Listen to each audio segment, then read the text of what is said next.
V této části si povíme něco o tom, jak ukončovat dlouhé tóny v tom tradičním způsobu hry na indiánskou milostnou flétnu.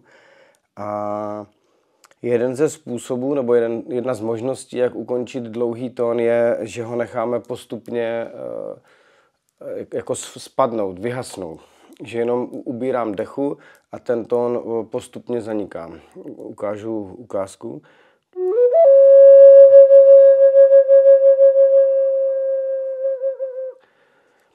Že vlastně jenom dobírám dech a zpomaluju to vibráto.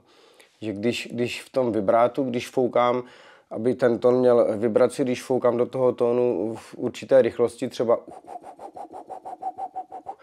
tak potom ke konci to vibráto zpomaluju, aby ten tón mohl zavadnout. Takže je to a nechám ho doznít. Takže ještě jednou ukázka.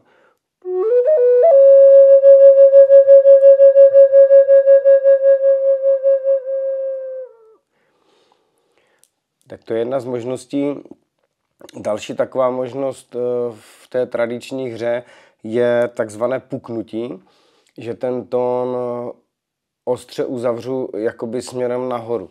Že nezní dlouze, ale já ten tón utnu směrem nahoru. Zase udělám ukázku.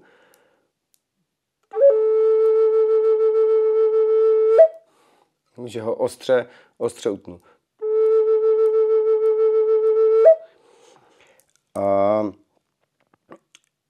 Taková pomůcka tady k tomuto, jak udělat to puknutí, je anglické slovíčko what.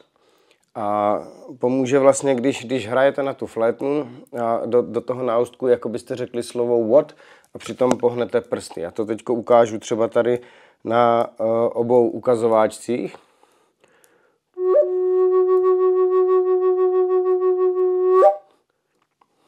Že anglické slovíčko what je taková pomůcka.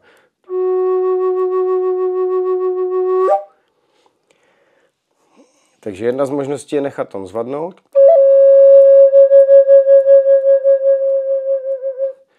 A nebo ho utnout.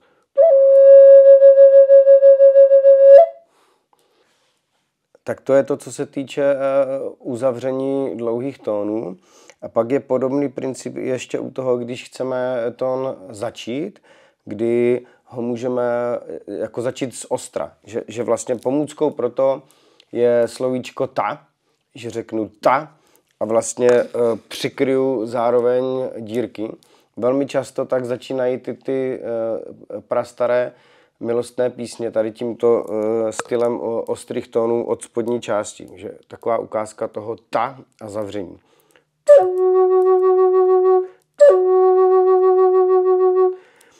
Že vlastně spodní 3 dírky nechám odkryté a s tím výdechem je všechny 3 zakryju.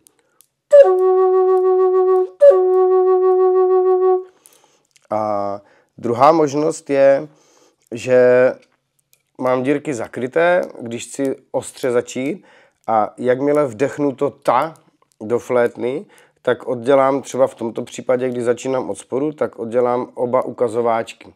S tím ta pustím dech a rychle z prudka oddělám oba ukazováčky. Zase ukázka.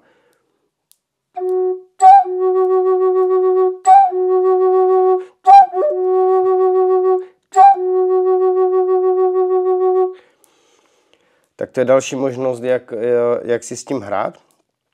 Já teď udělám takovou ukázku, kde použiju tyto zmiňované principy, kdy budu mít ostrý start, kdy potom nechám různě tón postupně zvadnout, anebo kdy ten dlouhý tón ostře ukončím směrem nahoru s pomocí slovíčka what.